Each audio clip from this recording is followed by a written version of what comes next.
ఈరోజు మనం 2024లో మలయాళం లాంగ్వేజ్లో రిలీజ్ అయిన క్రైమ్ థ్రిల్లర్ మూవీ గురించి మాట్లాడుకుందాం. అదే జై గణేష మూవీ. ఈ మూవీలో హీరోకి నడుము కింద బాడీలో ఏ పార్ట్స్ పనిచేయవు. అందువల్ల హీరో ఎప్పుడూ వీల్ చైర్లోనే ఉంటాడు. ఇలా ఉన్న హీరో ఒక క్రైమ్ కేసుని ఎంక్వైరీ చేసి కిడ్నాప్ అయిన ఒక చిన్న పాపని ఎలా కనిపెట్టాడు అనేది ఈ మూవీ అయితే చాలా బాగుంటుంది. మిస్ అవ్వకుండా తప్పకుండా చూడండి. మూవీ స్టార్టింగ్ లో ఒక వ్యక్తి లేడీ లాయర్ దగ్గరకు వెళ్లి కలుస్తాడు. అప్పుడు లేడీ లాయర్ ఆ వ్యక్తిని చూసి త్వరలోనే నీ కొడుకుకి సంబంధించిన డీటెయిల్స్ అన్ని దొరుకుతాయి అని చెప్తుంది. నీ కొడుకు స్విగ్గీ జాబ్ చేస్తున్నా అని ఆ బ్యాగ్ లో డ్రగ్స్ పెట్టుకొని తిరుగుతున్నాడు. అయితే పోలీసులు కనిపెట్టేస్తారు. బెయిల్ కూడా ఇవ్వకుండా జైలుకి పంపించి శిక్ష విధించేలా ఉన్నారు అని ఆ లేడీ లాయర్ చెప్తుంది. మేడం, మీరు అలా మాట్లాడకండి. నా ఒక్కడి సంపాదనతో ఇల్లు గడవటం చూసిన నా కొడుకు, నాన్న నేను కాలేజీకి వెళ్ళి చదువుకుంటూ స్విగ్గీలో పనిచేస్తా అని చెప్పాడు. కానీ నాకు ఈ విషయం తెలిసిన తర్వాత నా కొడుకుని అడిగితే కస్టమర్ ఫుడ్ ఆర్డర్ చేస్తే తీసుకువెళ్ళాను, కానీ నాకు ఈ డ్రగ్స్ గురించి ఏమీ తెలీదు అని అంటాడు. మేడం, మీరే ఎలా అయినా నా కొడుకుని కాపాడాలి అని అడుగుతాడు. ఆ మాటలు విన్న లాయర్, సరే మీరు వెళ్ళండి, నేను ఏదో ఒకటి చేస్తాను అని చెప్తుంది. అదే రోజు నైట్ లాయర్కి జై గణేష అనే అకౌంట్ నుంచి ఒక మెయిల్ వస్తుంది. తనకు వచ్చిన మెయిల్లో నిజానికి మీకు వచ్చిన ఆ కేసులో ఆ అబ్బాయి తప్పు ఏమీ లేదు. అసలు డ్రగ్స్ ఆ స్విగ్గీ బ్యాగ్లోకి ఎలా వచ్చాయో, ఎవరు ఇదంతా చేశారో అన్ని డీటెయిల్స్ ఉంటాయి. వెంటనే తన టీంకి పిలిపించి చూపిస్తుంది. ఈ చిన్న డీటెయిల్స్ చాలు, ఆ అబ్బాయిని మనం కాపాడొచ్చు అని అంటుంది. అయితే టీంలో ఉన్న ఒక అబ్బాయి, మీకు ఈ మెయిల్ ఎవరు పంపించారు అని అడుగుతాడు. ఎవరో ఒక అజ్ఞాత వ్యక్తి పంపించాడు అని చెప్తుంది. నిజానికి ఎవరు పంపించారో లాయర్కి కూడా తెలీదు. వెంటనే లేడీ లాయర్ సైబర్ క్రైమ్ ఆఫీస్కి ఫోన్ చేసి, మీకు ఒక మెయిల్ ఐడి పంపిస్తాను, అది ఎవరిదో తెలుసుకొని నాకు చెప్పండి అని అంటుంది. అప్పుడే టైటిల్ పడుతుంది. మూవీలో హీరో పేరు గణేషన్ నిజానికి ఒక హ్యాకర్. ఇతను ఒక న్యూస్ కంపెనీలో డిజైనర్గా వర్క్ చేస్తూ ఉంటాడు. గణేషన్ బాగా రెడీ అయ్యి వాళ్ళ నాన్న పనిచేసే మెకానిక్ షాప్ దగ్గరికి వెళ్ళి కొద్దిగా సేపు వాళ్ళ నాన్నతో ఇంకా అక్కడ ఉన్న వాళ్ళతో మాట్లాడి ఇంకా అక్కడి నుంచి తన ఆఫీస్కి వెళతాడు. తనతో పాటు పనిచేసే తన కొలీగ్ కొత్తగా జాయిన్ అయిన అమ్మాయిని పరిచయం చేస్తాడు. గణేష్ తనకి హాయ్ చెప్పి డైరెక్ట్ గా తన క్యాబిన్ లోకి వెళ్ళిపోతాడు. ఆ అమ్మాయి గణేష్ కాళ్ళని చూసి తన కొలీగ్ ని తన కాళ్ళకి ఏమైంది అని అడుగుతుంది. తన కొలీగ్ తన కాలేజీకి వెళ్ళే టైంలో బైక్ మీద ఫాస్ట్గా వెళుతుంటే యాక్సిడెంట్ అయింది. ఆ యాక్సిడెంట్ అయిన తర్వాత తన 2 కాళ్ళు ప్యారలైజ్ అయ్యాయి అని చెప్తాడు. ఆ మాటలు విని గణేషన్ బాధపడతాడు. తర్వాత గణేషన్ తన క్యాబిన్లో వర్క్ చేసుకుంటుంటే ఒక సీనియర్ వచ్చి ఎమ్మెల్యే ఫ్రాడ్ చేశాడు అని ఆ ఎమ్మెల్యే ఫేస్ కనిపించకుండా ఒక ఆర్టికల్ రెడీ చేయాలి అని ఇద్దరు కలిసి ఆ ఆర్టికల్ను రెడీ చేస్తారు. అప్పుడు గణేషన్ తన సీనియర్ని ఎందుకు తన ఫేస్ని కనిపించకుండా వేయాలి అని అడుగుతాడు. అప్పుడు సీనియర్, నేను ఈ న్యూస్ వేయకుండా ఉండటానికి ఆ ఎమ్మెల్యేని 10 లక్షలు అడిగాను. సాయంత్రం వరకు చూస్తాను, 10 లక్షలు ఇస్తే సరే, లేకపోతే రేపటి న్యూస్లో ఫేస్ కూడా కనిపించేలా ఆర్టికల్ వేద్దాం అని చెప్తాడు. ఆ మాటలు విన్న గణేషన్ ఈ సీనియర్ కూడా పెద్ద ఫ్రాడ్లా ఉన్నాడు అని అనుకుంటాడు. ఇంకా తర్వాత తన పని చేసుకుంటాడు. తర్వాత గణేషన్ న్యూస్ పేపర్ చదువుతూ ఉండగా ఇంతకు ముందు అన్యాయంగా కేసులో ఇరుక్కున్న ఒక అబ్బాయికి హెల్ప్ చేసి ఉంటాడు. ప్రజెంట్ ఆ అబ్బాయి రిలీజ్ అయ్యాడు అని ఆ న్యూస్ పేపర్లో ఉంటుంది. అది చూసిన గణేషన్ చాలా హ్యాపీగా ఫీల్ అవుతాడు. తర్వాత గణేష్ దగ్గరకు ఆ ఆఫీస్లో పనిచేసే ఒక అమ్మాయి వచ్చి, నువ్వు ఎప్పుడు వర్క్ చేస్తూనే ఉంటావు, నాతో పాటు సరదాగా మూవీకి వస్తావా అని అడుగుతుంది. గణేషన్, నాకు కూడా మూవీకి రావాలనే ఉంటుంది. నేను మూవీకి రావాలంటే నువ్వు నన్ను ఎత్తుకొని తీసుకెళ్లాలని అంటాడు. ఎందుకంటే వీల్ చైర్తో థియేటర్లోకి వెళ్ళడం కష్టం కదా అని అంటాడు. ఇంకా అక్కడి నుంచి తన పని అయిపోయాక అపార్ట్మెంట్ దగ్గరకు వెళ్ళి సెక్యూరిటీతో మాట్లాడుతూ ఉంటాడు. గణేష్ సెక్యూరిటీతో కొంచెం సేపు మాట్లాడి అక్కడి నుంచి లిఫ్ట్ దగ్గరికి వెళుతుంటే అయాన్ అనే ఒక బాబు గణేష్ దగ్గరికి వస్తాడు. అయాన్ గణేషన్ బెస్ట్ ఫ్రెండ్స్ లా ఉంటారు. అయాన్ చిన్న బాబు, అయినా గణేషన్తో చాలా క్లోజ్గా ఉంటాడు. తర్వాత అయాన్ గణేషన్తో కాసేపు మాట్లాడాక ఇంటికి వెళ్తూ ఉంటాడు. అప్పుడు గణేషన్ నాకు ఒక కిస్ ఇచ్చి వెళ్ళు అంటాడు. వెంటనే అయాన్ గణేష్ దగ్గరికి వెళ్ళి కిస్ పెట్టి వెంటనే ఇంటికి వెళ్ళిపోతాడు. గణేషన్ ఇంకా రూమ్లోకి వెళ్ళి తన ఫ్రెండ్స్తో కలిసి మందు తాగుతాడు. గణేషన్కు ఎప్పటి నుంచో జై భీమ్ కార్టూన్ స్టోరీని రాయాలని అనుకుంటాడు. ఆ స్టోరీని రాయడానికి ట్రై చేస్తూ ఉంటాడు. అప్పుడు పక్క రూమ్లో నుంచి ఒక పెద్దగా సౌండ్స్ వినిపిస్తాయి. ఏంటా ఆ సౌండ్స్ అని బయటకు వెళ్ళి చూస్తే తన ఫ్రెండ్స్ బాగా తాగి ఆ తాగిన మత్తులో ఎంజాయ్ చేస్తూ డాన్స్ చేస్తూ ఉంటారు. గణేషన్ వాళ్ళని చూసి నేను వాళ్ళలాగా ఎంజాయ్ చేయలేకపోతున్నాను అని చాలా బాధపడతాడు. అది గమనించిన గణేషన్ ఫ్రెండ్స్ గణేషన్ దగ్గరికి వెళ్ళి నువ్వు కూడా మాతో పాటు డాన్స్ చేయి అని గణేషన్కి ఇష్టమైన ఒక సాంగ్ని ప్లే చేస్తారు. అయితే గణేషన్ మాత్రం ఎప్పుడు వాళ్ళ నాన్న బైక్ రిపేర్ సెంటర్కి వచ్చే ఒక అతను తన కాళ్ళ గురించి అడగడం, అలాగే ఆఫీస్లో పనిచేసే అమ్మాయి కూడా తన కాళ్ళ గురించి అడగటం, అలాగే తన ఫ్రెండ్స్ బాగా ఎంజాయ్ చేయడం చూసి తనకు కాళ్ళు లేవని చాలా బాధపడతాడు. తర్వాత రోజు ఉదయం గణేషన్ నిద్రపోతూ ఉండగా అప్పుడు గణేషన్కి ఒక పబ్లిషింగ్ కంపెనీ వాళ్ళు కాల్ చేస్తారు. తను రాస్తున్న జై భీమ్ స్టోరీని పబ్లిష్ కంపెనీకి మెయిల్ చేసి ఉంటాడు. అందుకని గణేషన్ కాల్ చేసి నువ్వు రాసిన స్టోరీ చదివాము, మాకు బాగా నచ్చింది అని అంటారు. నువ్వు రాసిన ఆ స్టోరీ బుక్ని తీసుకొని ఒకసారి మా ఆఫీస్కి వస్తావా అని అడుగుతారు. దానితో ఇంకా గణేషన్ రెడీ అయ్యి ఆఫీస్కి వెళ్తాడు. అలా ఆఫీస్ లోపలికి వెళ్ళే టైంలో తన వీల్ చైర్లో నుంచి కింద పడిపోతాడు. అది చూసిన ఆ ఆఫీస్లో పనిచేస్తున్న నిధి అనే అమ్మాయి పరిగెత్తుకుంటూ వెళ్ళి గణేషన్ని లేపి ఆ వీల్ చైర్లో కూర్చోబెడుతుంది. నిధి గణేషన్ని ఎవరు మీరు అని అడుగుతుంది. ఇక్కడికి ఎందుకు వచ్చారు అని అంటుంది. అప్పుడు గణేషన్ నేను జై భీమ్ అనే ఒక స్టోరీని రాశాను. నైట్ మీ ఆఫీస్ నుండి నాకు కాల్ వచ్చింది, స్టోరీ బుక్ని తీసుకొని రమ్మన్నారు అని చెప్తాడు. అప్పుడు నిధి ఈ ఆఫీస్ నుండి కాల్ వెళ్తే అది నా నుంచే వెళుతుంది, కానీ నేను నిన్న ఎవరికి కాల్ చేయలేదు అని చెప్తుంది. అదే టైంలో నిధి వాళ్ళ అమ్మ అక్కడికి వచ్చి గణేషన్ని చూసి గణేషన్ అంటే మీరే కదా అని అడుగుతుంది. మీరు రాసిన జై భీమ్ స్టోరీ నాకు చాలా బాగా నచ్చింది, నేనే ఇతన్ని ఇక్కడికి రమ్మని చెప్పాను అని అంటుంది.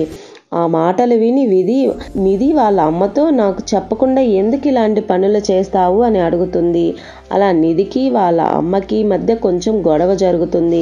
కానీ చివరికి నిధి వాళ్ళ అమ్మ మాత్రం నేను ఈ స్టోరీని పబ్లిష్ చేస్తాను అని గణేషన్ దగ్గర నుంచి ఆ స్టోరీ బుక్ని తీసుకుంటుంది.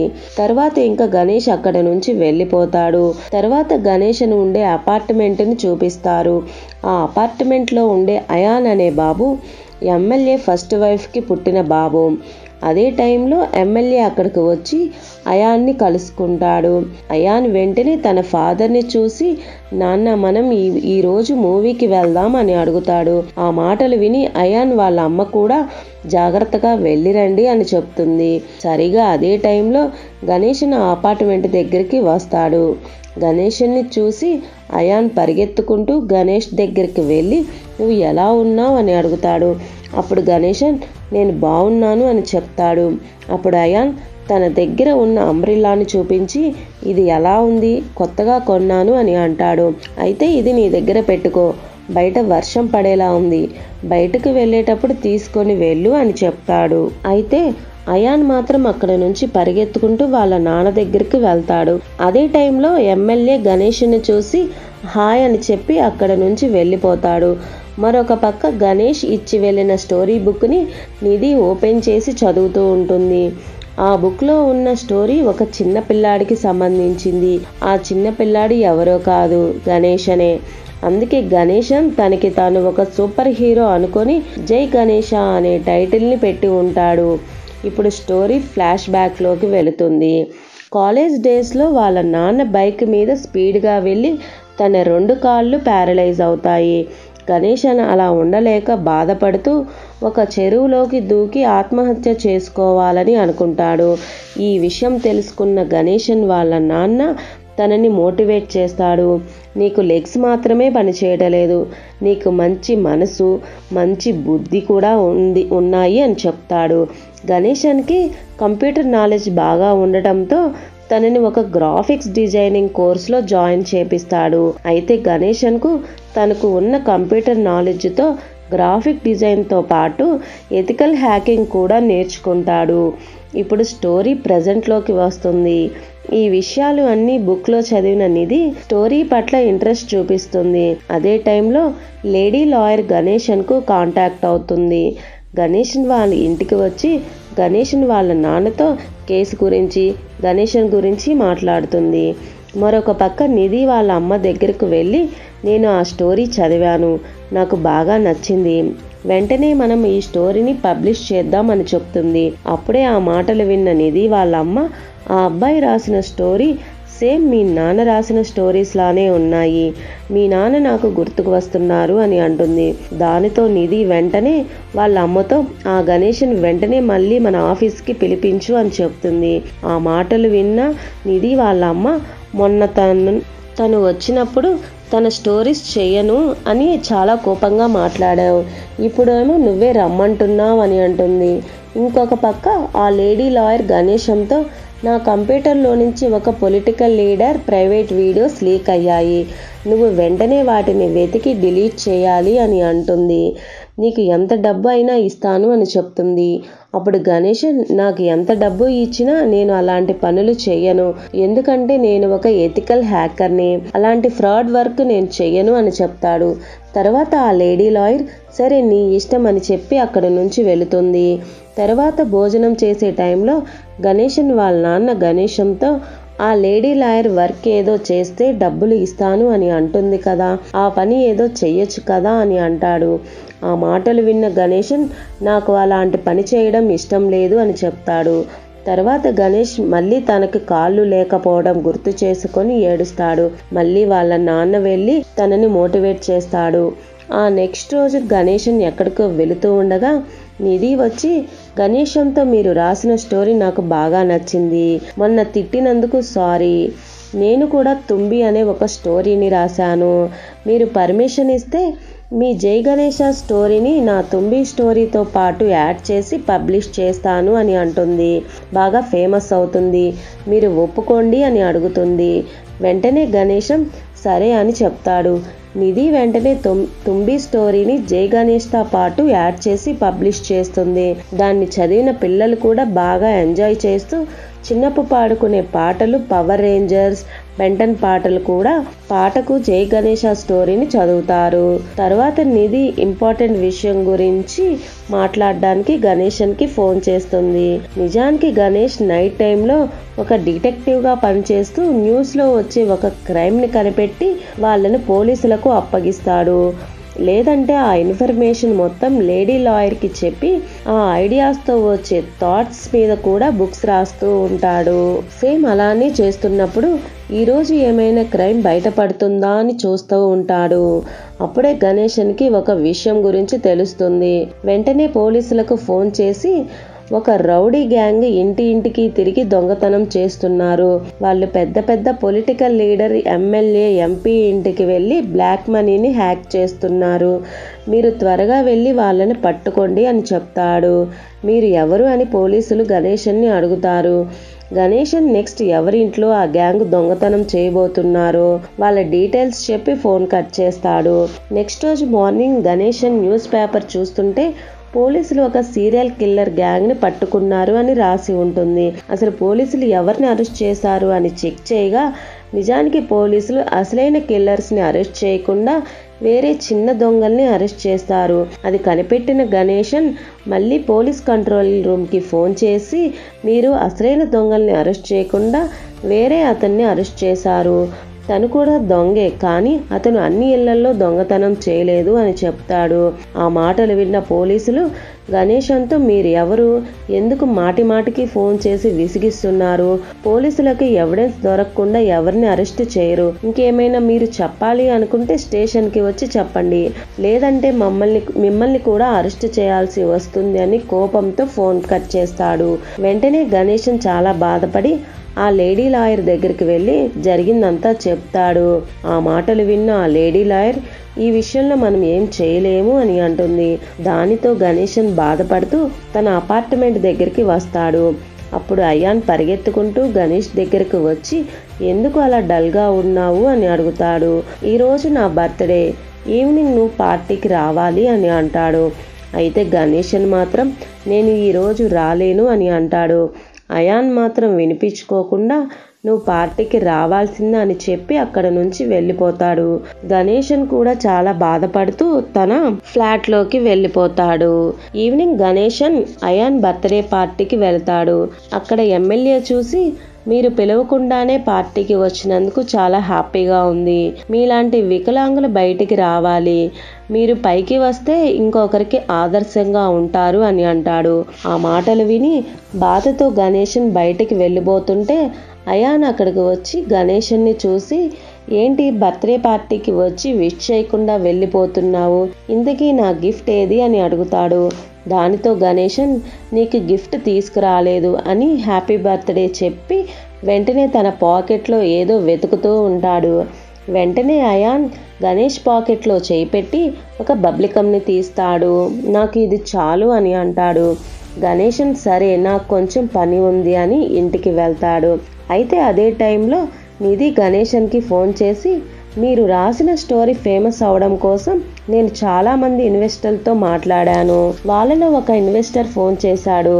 రేపు ఉదయం 9 గంటలకి వెళ్ళాలి, నువ్వు కూడా వస్తావా అని అడుగుతుంది. గణేశన్ నేను కూడా వస్తాను అని చెప్పి ఫోన్ కట్ చేస్తూ ఉండగా వెనక నుంచి గణేశన్ వీల్ చైర్ని ఒక కార్ గుద్ది అక్కడ నుంచి ఆగకుండా స్పీడ్గా వెళ్తూ ఉంటుంది. అయితే ఆ కారులో అయాన్ ఉంటాడు.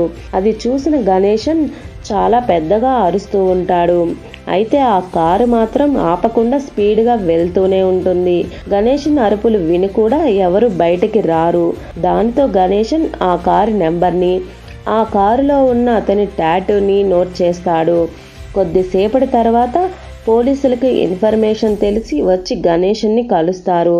వెంటనే గణేశన్ జరిగిందంతా పోలీసులకు చెప్తాడు. తర్వాత ఎస్ఐ వెంటనే ఒక టీంని ఫామ్ చేసి ఇన్వెస్టిగేషన్ స్టార్ట్ చేస్తారు. వెంటనే ఆ ఇన్వెస్టిగేషన్ ఆఫీస్ దగ్గరికి గణేశన్ కూడా తీసుకెళ్తారు. మీరు ఏం చూసారో క్లియర్గా చెప్పండి అని అడుగుతారు. గణేశన్ ఆ కారు నెంబర్, అతనికి ఉన్న టాటూ గురించి చెప్తాడు. ఈ డీటెయిల్స్ అన్ని యూజ్ చేసి వెంటనే ఆ కారు ఎక్కడ ఉందో కనిపెడతారు. ఆ కారు ఉన్న ప్లేస్కి వీళ్ళు 50 కిలోమీటర్ల దూరంలోనే ఉంటారు. అయితే ట్విస్ట్ ఏంటి అంటే కిడ్నాప్ చేసిన వాళ్ళు ఆ కారుని అక్కడే వదిలేసి వెళ్ళిపోతారు. దానితో పోలీసులు సీసీటీవీ ఫుటేజ్ని చెక్ చేస్తారు. అదే టైంలో పోలీస్ చీఫ్ గణేశన్ని చూసి మీరు చూసిన డీటెయిల్స్ మొత్తం క్లియర్గా చెప్పండి, నేను ఒక ఆర్టిస్ట్ని పిలిపించి అతన్ని పిక్చర్ని డ్రా చేపిస్తాను అని అంటాడు. ఆ మాటలు విన్న గణేశన్ వేరే ఎవరో ఎందుకు, నేనే డ్రా చేస్తాను అని చెప్పి వెంటనే పిక్చర్ని డ్రా చేస్తాడు. దానితో పోలీసులు ఆ పిక్చర్ని వాళ్ళ డేటాబేస్లో ఉన్న క్రిమినల్స్తో మ్యాచ్ చేసి చూస్తారు. కానీ ఆ పిక్చర్ వాళ్ళ దగ్గర ఉన్న ఏ క్రిమినల్ పిక్చర్తోనూ మ్యాచ్ అవ్వదు. దానితో అక్కడ ఉన్న పోలీస్ చీఫ్ వెంటనే వాళ్ళ దగ్గర ఉన్న సీసీటీవీ ఫుటేజ్ని గణేష్కి చూపించి దీనిలో నువ్వు చూసిన కిడ్నాపర్ ఉన్నాడేమో చూసి చెప్పు అని అంటాడు. అప్పుడు ఆ ఫుటేజ్ని బాగా వెతికి ఆ కారులో ఉన్న వ్యక్తి మాస్క్ పెట్టుకొని అయాన్ని కిడ్నాప్ చేసి తీసుకెళ్తున్న వ్యక్తిని గుర్తించి వెంటనే ఆ పోలీస్ చీఫ్కి చూపిస్తాడు. ఆ పోలీస్ చీఫ్ వెంటనే వాళ్ళ టీంలో ఉన్న ఒక లేడీ పోలీస్ ఆఫీసర్కి చూపించి గణేశన్ చూపించిన వ్యక్తిని ట్రేస్ చేయండి, అతని ఫుల్ ఫేస్ కావాలి అని చెప్తాడు. ఆ మాటలు విన్న ఆ లేడీ పోలీస్ ఆఫీసర్ అతను మాస్క్ పెట్టుకొని ఉన్నాడు, అతని ఫేస్ కొంచెమే కనిపిస్తుంది, అతని ఫుల్ ఫేస్ ఉంటేనే ట్రేస్ చేయగలం అని చెప్తుంది. వెంటనే ఆ పోలీస్ ఆఫీసర్ని చూసి ఏఐని యూజ్ చేసుకొని కనిపెట్టవచ్చా అని అడుగుతాడు.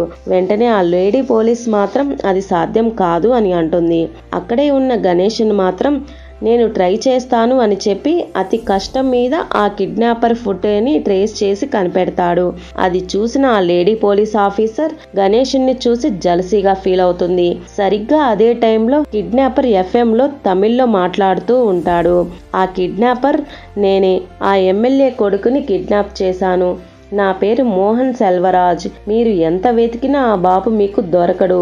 నా కూతుర్ని హింసించి చంపిన ఆ ఎమ్మెల్యేని నేను ఊరికి వదిలిపెట్టను. మీకు 12 గంటల సమయం ఇస్తున్నాను. ఈలోపలే ఆ బాబుని పట్టుకోండి అని చెప్పి ఆ కిడ్నాపర్ ఫోన్ కట్ చేస్తాడు. అదే టైంలో ఆ లేడీ పోలీస్ ఆఫీసర్ అసలు ఆ మోహన్ సెల్వరాజ్ ఎవరు అని కనిపెట్టి అతని ఫోటోని గణేష్ కి చూపిస్తుంది. గణేషన్ కూడా ఇంతకు ముందు అదే పిక్చర్ ని డ్రా చేస్తాడు. గణేషన్ తన ఫోటోని బాగా చూసి ఇతను నాకు బాగా తెలుసు అని చెప్తాడు. గణేషన్ వెంటనే తన వాచ్ లో 12 అవర్స్ సెట్ చేసుకొని మోహన్ సెల్వరాజ్ గురించి మొత్తం పూర్తిగా తెలుసుకోవడం మొదలు పెడతాడు. ఇప్పుడు స్టోరీ ఫ్లాష్ బ్యాక్ కి వెళ్తుంది. నిజానికి మోహన్ సెల్వరాజ్ కి అమ్మ, నాన్న, అక్క, చెల్లి అంటూ సొంత వాళ్ళు ఎవరు ఉండరు. చిన్న వయసు నుంచి ఒక ఆర్ఫనైజ్ లో పెరిగి పెద్దవాడయ్యి ఆ తర్వాత కేరళకి వచ్చి సెటిల్ అయ్యి అక్కడే ఒక అనాథను చూసి పెళ్లి చేసుకుంటాడు. వాళ్ళకి ఒక పాప కూడా పుడుతుంది. మోహన్ వాళ్ళ ఇంటి దగ్గరలో ఒక చెత్త కుప్ప ఉంటుంది. ఆ చెత్త కుప్ప నుంచి రోజు బాగా బ్యాడ్ స్మెల్ వస్తూ ఉంటుంది. మోహన్ చాలా సార్లు ఆ చెత్త కుప్ప గురించి ఆ ఊరి ఎమ్మెల్యేకి చాలా సార్లు కంప్లైంట్ చేస్తాడు. కానీ తను ఏమీ పట్టించుకోడు. అలా మోహన్ సెల్వరాజ్ ఫ్యామిలీ ఆ స్మెల్ని పీల్చి సెల్వరాజ్ భార్య చనిపోతుంది. మరికొన్ని రోజులకి సెల్వరాజ్ పాప కూడా అనారోగ్యం బారిన పడుతుంది. అయితే ఆ ఎమ్మెల్యే మాత్రం అసలు ఏమీ పట్టించుకోడు. కొన్ని రోజుల తర్వాత సడన్ గా సెల్వరాజ్ పాప కూడా చనిపోతుంది. ఇప్పుడు స్టోరీ ప్రెజెంట్ లోకి వస్తుంది. అందుకే మోహన్ ఇప్పుడు ఆ ఎమ్మెల్యే మీద పగ తీర్చుకోవడానికి వచ్చాడు. అయితే మోహన్ పాప చనిపోవడానికి ముందు తనకు ఉన్న యూట్యూబ్ ఛానల్లో ఆ చెత్త కుప్పకు సంబంధించిన వీడియోలు, తన భార్య చనిపోయిన వీడియోలు అన్నిటినీ పోస్ట్ చేసి ఉంటుంది. ఆ వీడియోలు అన్ని పోలీస్ చీఫ్ కూడా చూస్తాడు. ఆ సమయంలోనే మోహన్ కొన్ని రోజులు మెంటల్ హాస్పిటల్లో జాయిన్ అయ్యి ట్రీట్మెంట్ కూడా తీసుకున్నట్టు ఉంటుంది. అదే టైంలో గణేషన్ ఆ మోహన్ ఎక్కడ ఉన్నాడో కనిపెట్టి తన ల్యాప్టాప్ లో మోహన్ ని లైవ్ గా చూస్తూ ఉంటాడు. ఒక పోలీస్ గ్యాంగ్ మోహన్ ఉన్న చోటుకి వెళ్తూ ఉంటారు. పోలీసులకు తెలిస్తే మోహన్ ను అరెస్ట్ చేస్తారు అనుకొని తనకు తాను ఒక పాయిజన్ ఇంజెక్షన్ చేసుకొని చనిపోతాడు. అదే టైంకి పోలీసులు మోహన్ ఉన్న చోటకి వెళ్లేసరికి మోహన్ అప్పటికే చనిపోయి ఉంటాడు. ఆ తర్వాత ఎమ్మెల్యే కొడుకు కోసం అందరూ ఆ ఇంటిని చెక్ చేస్తారు. కానీ ఆ అబ్బాయి మోహన్ ఎక్కడో దాచిపెట్టి ఉంటాడు. వెంటనే గణేషన్ మోహన్ ల్యాప్టాప్ ని హ్యాక్ చేసినప్పుడు మోహన్ 2 స్పీకర్స్ ని అలాగే 2 పాయిజన్ గ్యాస్ సిలిండర్స్ ని ఆర్డర్ చేసినట్లుగా తెలుస్తుంది. అప్పుడు గణేషన్ కి మోహన్ పాప ఎలా అయితే చనిపోయిందో గ్యాస్ పీలుస్తూ ఆ ఎమ్మెల్యే కొడుకును కూడా అలాగే చంపాలని అనుకుంటున్నాడు అని తెలుస్తుంది. ఆ తర్వాత Ganeshan Mohan credit card bills ను కూడా చెక్ చేస్తాడు. అప్పుడు గణేషన్ కి మోహన్ ఒక థియేటర్ని కొన్నట్టుగా, ఆ థియేటర్ని రెన్యువేషన్ చేస్తున్నట్టుగా తెలుస్తుంది. ఇది అంతా తెలుసుకున్న గణేషన్ మోహన్ కొన్న ఆ 2 స్పీకర్స్ ని థియేటర్లో పెట్టడానికి కొని ఉండొచ్చని తెలుస్తుంది. కానీ ఆ పాయిజన్ సిలిండర్స్ ని మాత్రం ఖచ్చితంగా అయాన్ని చంపడానికే తీసుకున్నట్లుగా అనుకుంటాడు. వీటన్నిటిని బేస్ చేసుకొని చూస్తే మోహన్ అయాన్ని కూడా ఆ థియేటర్లోనే బంధించి ఉంటాడని అర్థం చేసుకొని వెంటనే పోలీస్ చీఫ్ ని కలిసి, సార్ మోహన్ ఖచ్చితంగా అయాన్ని థియేటర్లోనే దాచిపెట్టి ఉంటాడని చెప్తాడు. ఆ మాటలు విన్న పోలీస్ ఆఫీసర్ గణేషన్ని చూసి, నువ్వు అంత కరెక్ట్గా ఎలా చెప్తున్నావు అని అడుగుతాడు. అప్పుడు గణేషన్, సార్ నేను ఒక హ్యాకర్ని, ఆ మోహన్ ల్యాప్టాప్ లో ఉన్న డేటాని చూసి ఇదంతా మీకు చెప్తున్నాను అని అంటాడు. దానితో వెంటనే ఆ చీఫ్ ఒక పోలీస్ టీమ్ ని ఆ థియేటర్ దగ్గరకు పంపిస్తాడు. మరొక పక్క అప్పుడే అయాన్ స్పృహలోకి వచ్చి గట్టిగా అరుస్తూ ఏడుస్తూ ఉంటాడు. అయాన్ని ఒక సౌండ్ ప్రూఫ్ రూమ్ లో బంధిస్తారు. అక్కడ ఒక టీవీతో పాటు ఒక డిఫరెంట్ ఎక్విప్మెంట్ కూడా ఉంటుంది. అదే టైంలో ఆటోమేటిక్ గా ఒక జూమ్ కాల్ మోహన్ ల్యాప్టాప్ కి కనెక్ట్ అవుతుంది. మోహన్ ల్యాప్టాప్ గణేషన్ దగ్గర ఉండటంతో ఫోన్ లిఫ్ట్ చేస్తాడు. అయాన్ ఏడుస్తూ, నేను ఎక్కడ ఉన్నాను, నాకు ఏం జరిగింది అని అంటూ గట్టిగా అరుస్తాడు. అప్పుడు గణేషన్ వెంటనే అయాన్తో, నువ్వు ఏమి బాధపడకు, నీ బర్త్డే రోజు ఒక సర్ప్రైజ్ ప్లాన్ చేశాము, త్వరలోనే మేము నీ దగ్గరికి వస్తున్నాము అంటాడు. అదే సమయంలో జూమ్ కాల్ కట్ అవుతుంది. గణేషన్ పోలీస్ చీఫ్తో, సార్ నాకు మోహన్ ల్యాప్టాప్ కావాలి అని అడుగుతాడు. దానికి అక్కడే ఉన్న లేడీ పోలీస్ ఆఫీసర్ చీఫ్ తో, సార్ ఇది తనకి ఎలా ఇవ్వగలం, మన పాస్వర్డ్స్ అన్ని తనకి ఎలా చెప్తాం అని అంటుంది. వెంటనే ఆ పోలీస్ చీఫ్ లేడీ పోలీస్తో, ఈ టైంలో నీ ఈగోని ఇక్కడ చూపించవద్దు, నువ్వు చెప్పలేని వాటిని తను కనిపెట్టి చెప్తున్నాడు, ఇద్దరు కలిసి పని చేయండి అని చెప్తాడు. తర్వాత జూమ్ వీడియో కాల్లో కనెక్ట్ అయిన అడ్రస్ కనిపెడతాడు. సేమ్ అదే అడ్రస్ కి 3 స్విగ్గీ ఆర్డర్లు కూడా డెలివరీ అయినట్టు తెలుస్తుంది. వెంటనే ఆ స్విగ్గీ ఆర్డర్లు పంపించిన రెస్టారెంట్ ని కనుక్కుంటాడు. కానీ కస్టమర్ కి ఎవరు సప్లై చేసి ఉంటారు అని తెలిసి ఉండదు. దానితో ఒక టీం ని ఆ రెస్టారెంట్ దగ్గరకు పంపించి సీసీటీవీ ఫుటేజ్ ని చెక్ చేయమని చెప్తాడు. మరొక పక్క ఇంకొంతమందిని పోలీసులు థియేటర్ దగ్గరికి వెళ్లి వెతక కానీ అయాన్ కనిపించడు. అదే టైంలో గణేషన్ మోహన్ అకౌంట్ డీటెయిల్స్ కూడా చెక్ చేయగా మోహన్ నుంచి కామాక్ష్ అనే వ్యక్తికి ట్రాన్స్ఫర్మేషన్ జరిగినట్టు తెలుస్తుంది. అప్పుడు గణేషన్ థియేటర్ లో బాబు లేకపోతే మోహన్ అయాన్ ను ఆ కామాక్ష్ ఇంట్లోనే దాచిపెట్టి ఉంటాడు అని ఆ కామాక్ష్ ఇంటి అడ్రస్ ని కనుక్కుంటాడు. అదే సమయంలో జూమ్ వీడియో కాల్ మళ్ళీ కనెక్ట్ అవుతుంది. ఆ వీడియోలో అయాన్ కి ఊపిరి ఆడక చాలా సతమతమవుతూ ఇబ్బంది పడుతూ డాడీ నన్ను కాపాడండి అని ఏడుస్తూ ఉంటాడు. అప్పటికే ఆ మోహన్ చెప్పిన 12 గంటల సమయం కూడా అయిపోతూ ఉంటుంది. ఆ తర్వాత గణేషన్ వెంటనే ఇంతకు ముందు ఏ రెస్టారెంట్ నుంచి అయితే 3 స్విగ్గీ ఆర్డర్లు ఆ జూమ్ కాల్ అడ్రస్ కి వెళ్ళాయో ఆ రెస్టారెంట్ సీసీటీవీ ఫుటేజ్ ని చెక్ చేసినప్పుడు ఆ వీడియోలో మోహన్ కనిపిస్తాడు. అతని చేతికి టాటూ కూడా ఉంటుంది. అదే విధంగా మోహన్ అక్కడ ఒక వ్యక్తిని కలవడం చూసి వెంటనే గణేషన్ ఆ రెస్టారెంట్ దగ్గరికి వెళ్ళి ఆ రెస్టారెంట్ ఓనర్ని ఆ మోహన్ గురించి, మోహన్ ఎవరిని కలిశాడు, ఆ వ్యక్తి గురించి ఎంక్వైరీ చేస్తాడు. దానికి ఆ ఓనర్ గణేషన్ని చూసి, సార్ ఆ మోహన్ కామాక్ష్ అనే వ్యక్తిని కలిశాడు, ఈ మోహన్ ఇంకా కామాక్ష్ ఇద్దరూ కూడా చిన్నప్పటి నుంచి ఫ్రెండ్స్ అని చెప్తాడు. దానితో గణేషన్ ఆ కామాక్ష్ డీటెయిల్స్ ని కలెక్ట్ చేస్తాడు. కామాక్ష్ ఒక సౌండ్ ఇంజనీర్ అని తెలుస్తుంది. దానితో గణేషన్ ఆ కామాక్షిని కలిసి మోహన్ గురించి డీటెయిల్స్ కనుక్కుందాం అనుకొని వెంటనే ఆ కామాక్షికి ఫోన్ చేస్తాడు. తన ఫోన్ స్విచ్ ఆఫ్ వస్తుంది. దానితో గణేషన్ వెంటనే ఆ కామాక్ష్ అసిస్టెంట్ కి కాల్ చేసి కామాక్ష్ ఎక్కడ ఉన్నాడు అని అడుగుతాడు. అప్పుడు ఆ అసిస్టెంట్ కామాక్ష్ ఢిల్లీకి వెళ్ళాడు అని చెప్తాడు. దానితో గణేషన్ తనతో లాస్ట్ గా కామాక్ష్ ఎక్కడ వర్క్ చేశాడు అని అడుగుతాడు. ఆ అసిస్టెంట్, సార్ లాస్ట్ గా అంటే మేము కొల్లూరులో ఒక న్యూ ఇన్ఫ్రా పార్క్ ఓపెన్ చేశాము, ఆ కంపెనీకి కూడా కామాక్షి సారే వర్క్ చేశాడు అని చెప్తాడు. దాంతో గణేషన్ ఆ ఇన్ఫర్మేషన్ తెలుసుకొని ఆ అడ్రస్ కి చేరుకుంటాడు. అక్కడ నుంచి చూడగా కామాక్షి వర్క్ చేసిన రూమ్ అసలు ఓపెన్ అవ్వదు. ఎందుకంటే దానికి ఫేస్ లాక్ పెట్టి ఉంటుంది. అప్పటికే ఆ మోహన్ చెప్పిన 12 గంటల్లో 3 మినిట్స్ మాత్రమే ఉంటాయి. లోపల అయాన్ స్పృహ కోల్పోయి కింద పడిపోయి ఉంటాడు. తన తలలో నుంచి రక్తం కూడా వస్తూ ఉంటుంది. ఈ 3 మినిట్స్ లో తనని కాపాడలేకపోతే తను నిజంగానే చనిపోయే స్థితిలోకి వెళ్ళిపోతాడు. అప్పుడు గణేషన్ వెంటనే ఆ ఫేస్ లాక్ ని అన్లాక్ చేయడం కోసం హ్యాక్ చేసి ఆ లాక్ కి తన ఫేస్ ని పాస్వర్డ్ గా రీసెట్ చేసి తర్వాత గణేషన్ అతి కష్టం మీద లేచి నిలబడి ఫేస్ ని ఆ లాక్ కి చూపిస్తాడు. అప్పుడు ఇంకా ఆ లాక్ ఓపెన్ అవుతుంది. వెంటనే అయాన్ బాబుని బయటకు తీసుకువచ్చి తన మీద పడుకోబెట్టుకొని తట్టి లేపగా అయాన్ స్పృహలోకి వస్తాడు. దానితో వెంటనే హాస్పిటల్లో అడ్మిట్ చేస్తారు.